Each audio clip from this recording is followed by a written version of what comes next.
Oi pessoal, tudo bem com vocês? Gabriel Montezuma, para quem não me conhece, vim aqui para falar um pouquinho para vocês sobre diálise em terapia intensiva. A gente já tem um vídeo sobre diálise, sobre prescrição de diálise contínua, mas eu resolvi fazer uma abordagem um pouco mais para o não especialista, um pouco mais genérica, para ver se ajuda vocês também nessa realidade de hoje em dia que a gente está tendo muita diálise nas UTIs, né? É bom vocês também, não só o nefro, saber um pouco sobre diálise, tá? Nefros também podem comentar, fica à vontade, para ver se vocês fazem igual, se tem alguma coisa que eu falei que vocês não concordam, tá bom? Fique à vontade. Então, a primeira coisa que a gente vai falar é sobre indicações de diálise. É claro que a gente sabe que hipercalemia refratária, com alteração eletrocardiográfica, uma acidose muito grave, e a refratária ABIC também é indicação de diálise, uma anúria com edema agudo de pulmão. São todas indicações clássicas que ninguém tem dúvida. Mas tem algumas situações que a gente tem muita dúvida. Aquele paciente que tem uma ureia muito elevada, mas não tem sintomas de uremia, será que ele já tem benefício de fazer a diálise? Quando que ele teria benefício? Então, antes de falar do AKIC 2, que é um estudo que saiu recente, a gente sabe que muito importante é avaliar se o paciente está com sinais de melhora da causa ou não. Ou seja, se a sepse está em melhora, se a droga vasoativa já saiu, se era um choque hemorrágico que já resolveu, se o anti-inflamatório ele tomou, não está tomando mais. Então é um paciente que tem alguma chance de recuperar sozinho.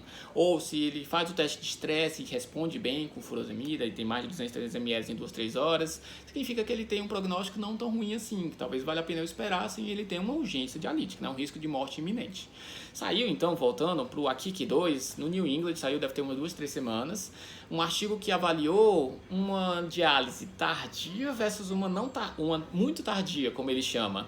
Então é um estudo randomizado, que ele fez multicêntrico, que ele fez com pacientes que tinham AKIC 3, estavam internados em UTI, e que tinha um grupo que ele indicava diálise simplesmente por ter uma oligúria menor do que 500 ml em 3 dias, né, que eles por dia em 3 dias, ou um valor de ureia maior do que 240, e o outro grupo ele esperava um valor de ureia acima de 300. Obviamente os dois em qualquer momento, se tivesse uma urgência dialítica, também dialisavam. O fato de eu ter esperado acima de 300 na análise multivariada aumentou o risco de mortalidade em 65%, mortalidade em 60 dias. Então nesse estudo ficou sugerido que uma ureia muito elevada, sem uma urgência dialítica, seria indicação de diálise. E os outros parâmetros eram iguais, não teve hipercalemia a mais, não teve balanço hídrico positivo a mais, tá?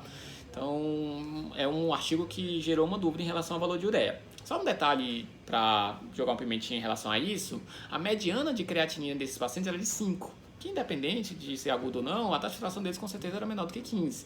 Então talvez essa ureia alta relacionada com uma disfunção muito grave seja diferente de uma ureia muito alta com a creatina de 2 num paciente com dose alta de diurético e com corticoide ou com hemorragia digestiva. Só para contextualizar que talvez não seja tão simples assim, não é o valor sozinho de ureia que vai indicar, tá? Além disso, tem a questão do balanço hídrico positivo, então balanço acima de 10% do peso corporal tem relação com o aumento de mortalidade. Se você não está conseguindo controlar só com diurético, ou se já tem efeito colateral, também é uma indicação de diálise, mesmo que não tenha edema agudo ou um FI de 70%. E se você tem uma acidose metabólica com um paciente chocado, por que eu falo isso? Uma acidose num paciente com pH menor que 7,2, um paciente com muita droga vasoativa, talvez a droga vasoativa esteja muito alta por conta da acidose, né? A acidose ela causa uma vasoplegia, uma baixa resposta a catecolaminas. É claro que eu posso tentar primeiro o bicarbonato, mas o paciente que não respondeu com bicarbonato, ou porque fez efeito colateral, ou porque o pH não subiu, está indicado também a diálise, tá? Intoxicação também é indicação, mas aí também ninguém tem muita dúvida. Só tem que prestar atenção se realmente aquela medicação é dialisável, tá, gente? Que nem toda medicação, só por ser medicação, né? Só por ser uma droga, ela é dialisável. Então sempre checar se realmente ela é dialisável, tá? Segundo ponto, modalidade. Como a gente escolhe modalidade? Então, antes de falar como a gente escolhe, eu vou explicar para vocês as modalidades como a gente divide. A gente divide pelo tempo de duração e pela dose entregue por hora. Então, das hemodiálises, né? Sem falar de peritoneal. A gente, quando tem a diálise de alta eficiência por um curto período de tempo, a gente chama de diálise clássica ou diálise intermitente. Normalmente dura de 4 a 6 horas em agudos e são fluxos altos. Eu baixo muito rápido ureia, baixo muito rápido creatinina, baixo muito rápido potássio. Existe a diálise contínua, que a gente entrega doses bem baixinhas, mas espaçadas em muito tempo, em 24, 48, 72 horas. Acaba sendo equivalente uma com a outra. Só que na diálise intermitente clássica com altas doses, eu baixo rápido o potássio, então ela é uma indicação quando o paciente tem um risco de vida iminente por conta de potássio ou uma intoxicação, que eu tenho muita pressa para tirar aquela droga. Já na diálise contínua, como eu tiro em fluxos baixinhos, principalmente com uma UF distribuída em muito tempo, né? É diferente eu tirar 3 litros em 4 horas e tirar 3 litros em 24, em 48 horas. A gente indica para aqueles pacientes que têm um risco de instabilidade, porque eu tenho que tirar 4, 5 litros, porque ele está com edema agudo. Um paciente que já está com droga vasoativa, principalmente aquela droga que está aumentando, ou com sinais de má perfusão periférica.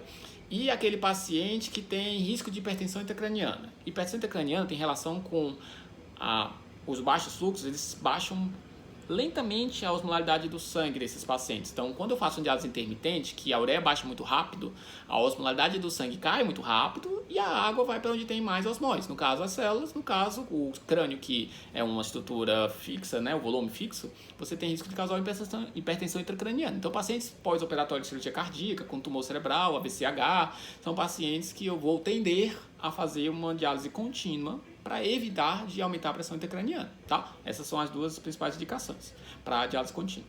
A SLED, ela é uma modalidade que se encaixa no intermediário entre as duas. Então, ela tem uma dose intermediária por hora, né? São fluxos intermediários. E ela também pode ser feita de 8 a 16 horas normalmente, apesar de algumas pessoas colocar de 6 a 16 horas. Então, ela é uma intermediária, ela serve como um meio termo. Em geral, a gente acaba usando principalmente para aqueles pacientes que não estão no local que tem diálise contínua, né? Apesar de não ter diferença de mortalidade comprovada em literatura entre nenhuma das três, são terapias não comparáveis, pelo menos a intermitente com a contínua. Um paciente muito chocado, a gente nem deveria tentar uma intermitente, pelo menos, exceto em situações de risco de vida iminente.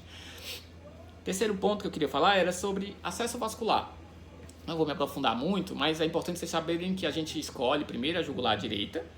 A jugular direita, ela é a prioridade porque ela é uma avenida reta até o coração, né? Então, se eu boto na esquerda, por exemplo, eu tenho uma maior chance de ter um fluxo ruim por conta da curva que faz para chegar no coração. E se eu tenho a femoral, é raro de ter um catéter com tamanho grande o suficiente para chegar até o coração, né? Teria que ter mais de 20 centímetros de comprimento.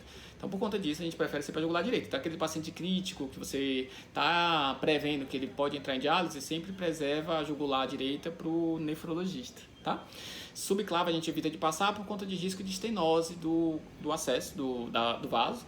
Isso tem relação porque o calibre da veia é menor da subclave e o paciente agudo ele tem uma chance aumentada de evoluir com doença renal crônica. E aí você impossibilitaria um membro para fístula. Claro que a gente está pensando a longo prazo, às vezes o paciente vai morrer na UTI e não vai ser um problema. Mas se eu puder evitar, é melhor, tá bom?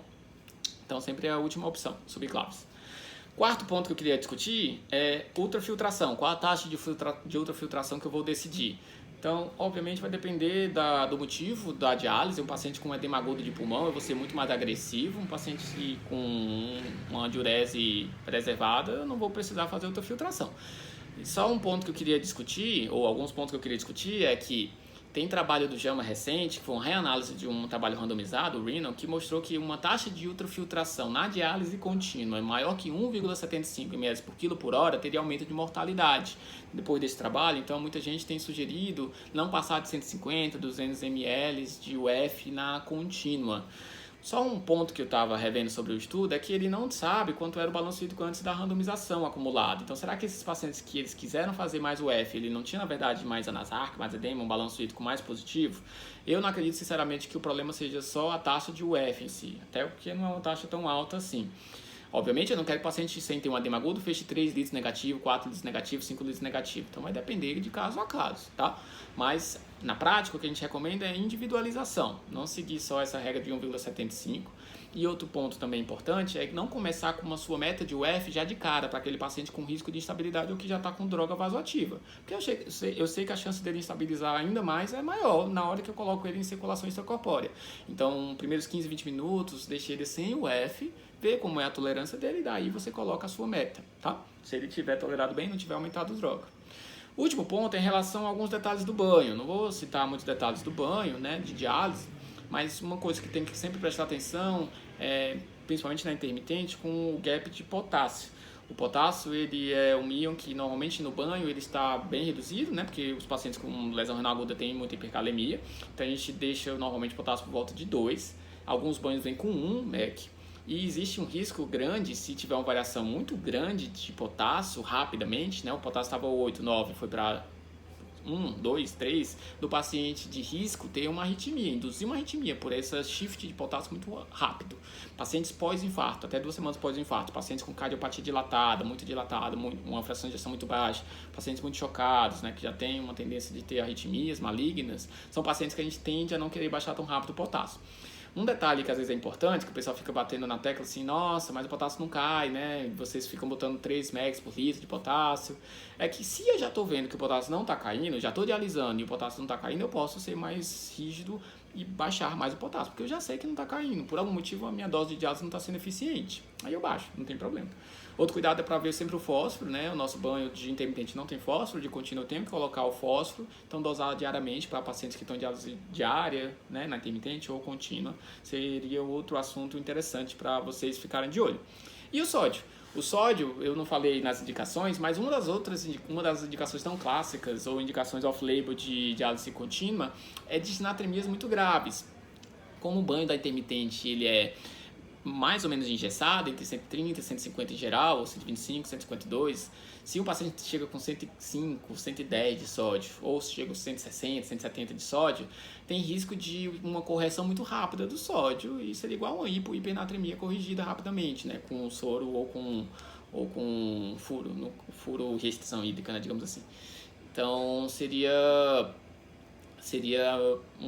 uma variação muito rápida que poderia trazer complicação ou de edema cerebral ou de mielinólise pontínea. Então, cuidado só nessas situações de disnatremias, como a contínua eu posso botar o banho de diálise do jeito que eu quiser, totalmente maleável, e eu tenho uma dose baixinha, vai variar devagar, eu não teria problema com um paciente com disnatremia. Claro que eu também teria que ficar dosando frequentemente, mas seria uma outra indicação também, tá? Então, só ficar de olho no sódio, tá bom?